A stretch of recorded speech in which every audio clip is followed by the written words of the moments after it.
ख्वाजा हसन बसरी फरमाते हैं, मैं एक दिन तकरीर कर रहा था तो पीछे पर्दे के पीछे औरतें भी सुन रही थी। तो मैंने तकरीर में कहा कि रब करीम के दरवाजे पे दस्तक देते रहा करो, दस्तक देते रहोगे तो एक न एक दिन दरवाजा खुल जाएगा। तो कहते हैं तकरीर अभी मैं कर ही रहा था कि पीछे से खातून बोल पड़ी, हसन बसरी इजाजत हो तो कोई बात करूं? तो मैंने कहा पाक बीबी कर लो।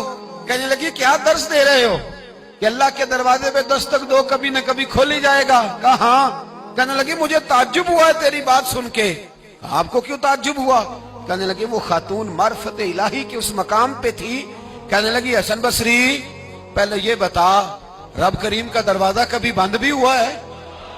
खुलवाएंगे तो उसको ना जो पहले से बंद होगा, और जो खुला हुआ है, जो खुला हुआ पिछली राती रहमत रब दी करे बुलंद आवाजा बख्शिश मंगन वाले कारण खुला जे दरवाजा। फरमाया कभी बंद भी हुआ है? हजरत बीबी राबिया बसरिया सारी रात इबादत करती, सारी रात रब रब करती और फरमाया करती थी मेरा रब। लोगों ने कहा अम्मा तू किस मकाम पे पहुंची है? तो फरमाने लगी मैं इस मकाम पे पहुंची हूं कि कबूलियत मेरी दुआओं के करीब आ गई है, कबूलियत मेरी दुआओं के करीब आ गई है। अभी मैं पूरी दुआ नहीं मांगती, खुदा की रहमतें पहले बरसना शुरू हो जाती है। आप गई हुई थी हज करने, हज से वापस तशरीफ लाई तो जिस दिन आप वापस पहुंची ना बसरा में, आपका ऊंट फौत हो गया। कुछ लोगों को ना बड़ा प्यार होता है। मेरी दादी अम्मा ने ना एक बछड़ा पाला हुआ था, तो दादी जान के हाथ में पेड़ा होता था, दादी आवाज देती मिठू आ जा, तो बछड़ा दौड़ के आता पेड़ा खाने। प्यार होता है ना। हमारे यहाँ देहातों में तो जानवर घर के फर्द बन जाते थे। भैंस का दर्जा इसी तरह होता था जिस तरह घर के एक फर्द का है। अगर कभी भैंस किसी की मर जाती तो सारा घर रोने लग जाता। वो जो जानवर घर में हजरत राबिया बसरिया ने ऊंट पाला हुआ था, बड़ा प्यार करती थी, बड़ी मौज। जिस दिन आई ना वापस हज करके, उसी दिन किसी ने बताया अम्मा तेरा ऊंट फौत हो गया।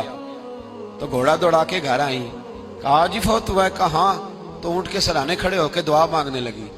कहने लगी मौला जब मैं हज करने गई थी तो अपना माल असबाब तेरे हवाले करके गई थी, तेरे सुपुर्द करके गई थी।